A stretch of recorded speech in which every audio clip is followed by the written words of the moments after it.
So in 2024, last year, I made $195.68 on YouTube, and with my affiliates and commissions, I made $1,475.66. I'd like to break it down a little bit further. So when it comes to YouTube, I'm not very consistent.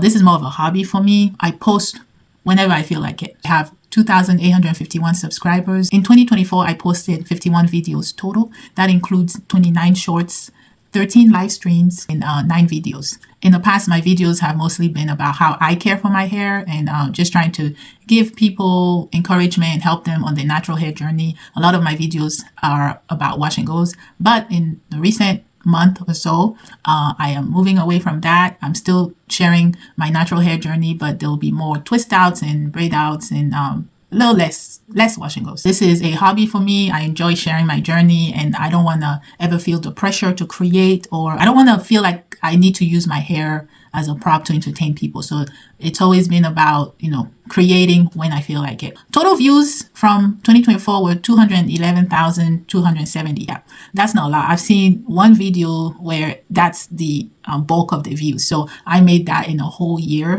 Yeah, like I said, I'm not consistent. More views does not equate to more money. For example, in my case, most of my views came from shorts. So I had 176,520 views from my shorts, but the RPM was like 15 cents. So I only made $25.83. So the RPM is the revenue for every 1,000 views. So companies pay YouTube to have their advertisements on YouTube, and YouTube takes a cut of that before I get anything. So I think it's about 35%, maybe even more.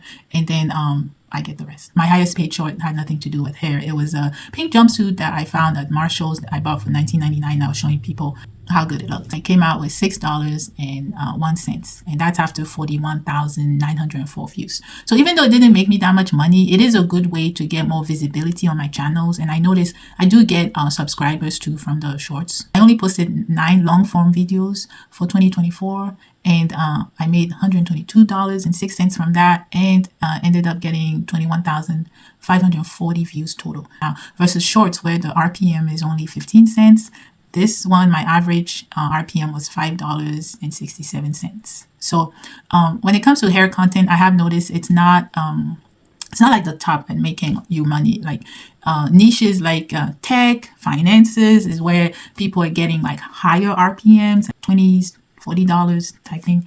And then with the lives, I did put out 13 live streams. It made me $47.79 in 2024, and I had a total of 13,210 views. Now the RPM in between what I would get for shorts and videos, so it was $3.62. My highest grossing live, which was a little over an hour, where I used Super Curl, Curly Magic Acrylic Hold, and B-Girl Custard, made me $9.36 for a total of 3,910 views and an RPM of $2.39. YouTube is definitely not something I could live off of, but it is an enjoyable hobby. And yeah, it doesn't hurt that I get a couple of dollars here and there. I have no plans at this moment to be serious about YouTube, just because I don't want to be part of this rat race where you're just trying to crank out videos, trying to see what could attract more people to my channel. I basically just want to keep it enjoyable. And for me, this is the pace that I am fine with. When it comes to the affiliates, that's really where I made more money. My goal, after I started my YouTube channel and I was doing more wash and goes, was to be able to have affiliates links for all the products that I use on a weekly basis. So my shampoos, my conditioners, my stylers. So a lot of the affiliate links that I have are related to products that I was consistently using at the time. First is the Curl Embrace Holding Gel. So I'm always surprised by how much commission I get from Curl Embrace Holding Gel. So I made a whopping $968.89. During 2024, the company did come out with a couple of base gels and an additional topper gel. So a lot of people wanted to try it out, and I was also trying some of them and talking about them. Next is the AG Care. So I still use the AG Boost, and I use AG Curl Fresh, but I don't use it as often anymore. But yes, so I did talk about it during my lives, during my videos. So I made $351.10. And then Uncle Funky's daughter, I did use their base gel for my wash and go, so I would talk about it often. And so I made $72.08 from that. and they sent me, there was 2 separate checks that I got throughout 2024. With Innocence, because I had been using their Innocence Eye Create Hold, I also had been using their Innocence Hydrating Hair Bath for the longest time. Yeah, those were the 2 main ones I was pretty consistent with. So I would talk about that. So I ended up getting a commission of $56.29. Amazon affiliate, I did get commissions from that when people would click on links of products that I bought on Amazon or equipment. So I got a total of $27.30 from that. I have a Revit that I purchased myself, and I did ask them for affiliate link. They did give me one, but I got $0 from that. I'm also on Instagram. I made $0 from content I put out on Instagram.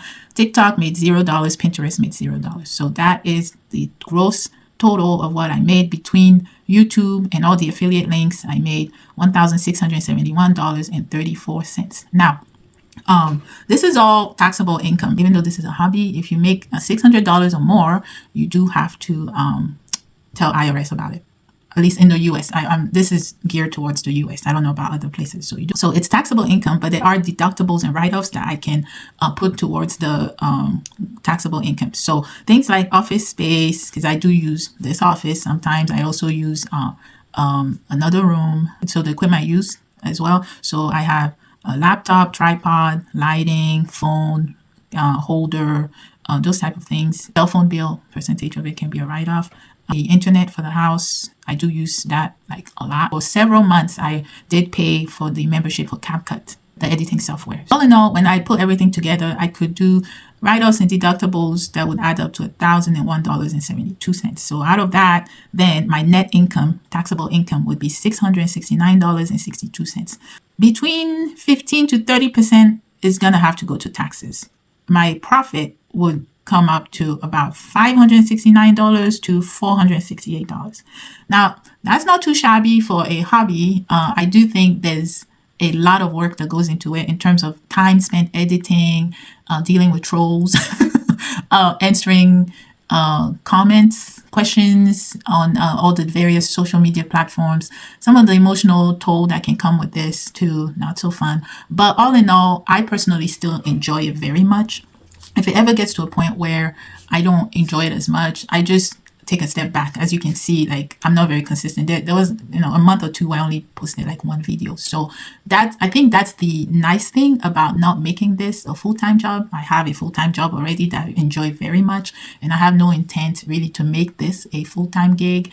I think it can be a very stressful job to have if you don't enjoy it. But like I said, I still enjoy this very much. I actually enjoy the editing process to a certain extent. I don't want to spend hours upon hours editing, but my videos are fairly short, so it's still very enjoyable. It's a new skill that I get to learn. I'm enjoying. I love answering people's questions.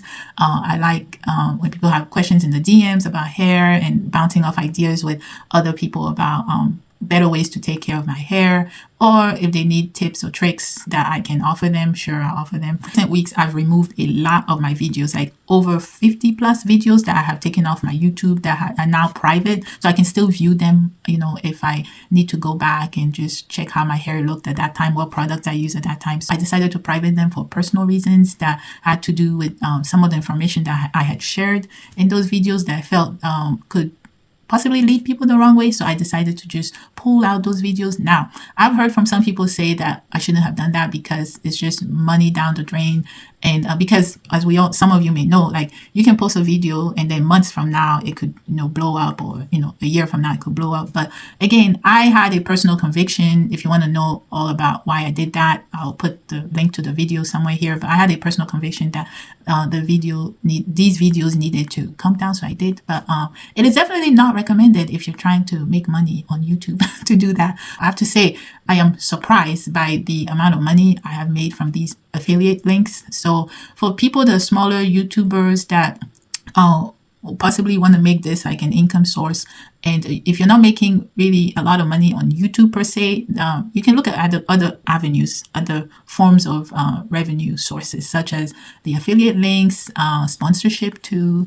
I think it's very important to be transparent and upfront with people. As a consumer, which I consider myself still a consumer, I have to be very careful not to be swayed in the wrong direction. So I'm always a bit skeptical when people talk about new products and how they have affiliate links. Like I always want to know, like, how long they've been using the product. Do they really like the product? That really matters.